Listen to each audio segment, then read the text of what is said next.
Bonjour à tous. Alors, cette vidéo-là concerne des questions à se poser par rapport au choix d'un LMS. Comme c'est le choix pour le TMS, il y a tout un tas de critères. Ici, je l'ai conçu en m'inspirant d'un document qui est un peu un bilan avec des critères pour choisir un LMS. Donc, j'ai utilisé la plupart des thèmes qui étaient indiqués là à gauche, et puis j'ai transformé un peu les textes d'explication en questions pour que vous puissiez vous les poser. Ce guide de choix LMS, je vous le ferai passer assez rapidement derrière pour que vous puissiez regarder, vous inspirer, réfléchir. Donc on est sur un format Excel. Comme pour l'autre questionnaire, il y a des réponses à choix multiples que vous devez sélectionner, de façon à ce qu'on puisse ensuite traiter, bien sûr, les résultats, et puis qu'on voit si une tendance se dessine pour les organisations euh, pour qui le LMS est un choix. Je crois que vous êtes à peu près tous là. La question, c'est où va votre choix d'abord en termes de TMS ou de LMS. Les cases bleues sont à remplir. Donc, soit via ce que je viens de vous expliquer, des questions, des réponses à choix multiples, ou bien ici, ce sont plutôt des données quantitatives, typiquement déploiement. La formation va-t-elle se développer dans votre organisation avec une vision à 3 à 5 ans, parce que bien sûr, on ne s'arrête pas tout de suite, mais il faut qu'on ait une vision à moyen terme. Donc oui, nettement, un peu, etc. Donc je vous laisse choisir. Et puis derrière, je vous demande un ordre de grandeur. Combien de personnes à former en plus par an dans 3 à 5 ans? Mais ça peut être la même chose qu'aujourd'hui. Donc simplement, on a besoin de volume.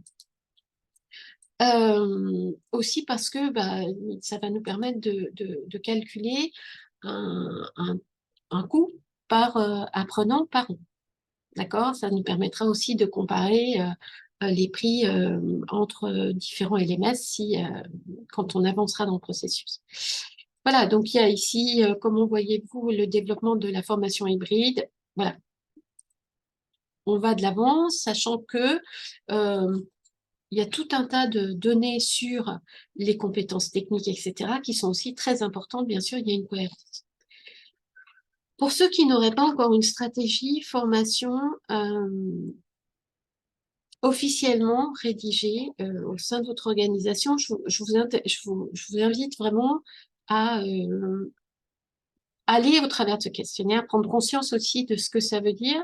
Et donc, si cette stratégie de formation n'est pas encore écrite, en tous les cas, d'aller dans le sens d'une réflexion. Euh,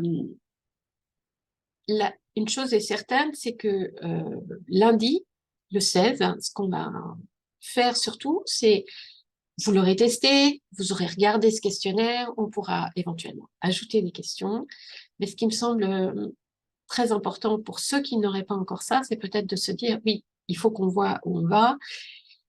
Dans notre calendrier idéal, évidemment qu'à la fin du mois d'octobre, on devrait avoir terminé. À l'impossible, nul n'est tenu. Donc, bien évidemment, si c'est impossible de votre côté, s'il faut avoir une réflexion plus approfondie, plus stratégique, on prendra le temps qu'il faut.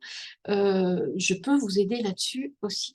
Donc, avec mon regard extérieur, ça peut peut-être aider par rapport à ça.